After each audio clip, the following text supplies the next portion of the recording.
কোনো আসন বা কেন্দ্রে ফলাফলকে প্রভাবিত করেনি বিএনপি, জনগণের বিপুল ভোটেই জয়ী হয়েছে, এ কথা বলেছেন দলটির স্থায়ী কমিটির সদস্য খন্দকার মোশাররফ হোসেন।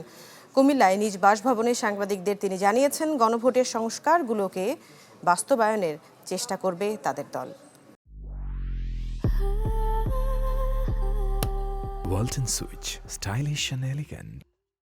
দল বর্তমানে 2/3 মেজরিটির উপরে পেয়েছে, জনগণ দিয়েছে।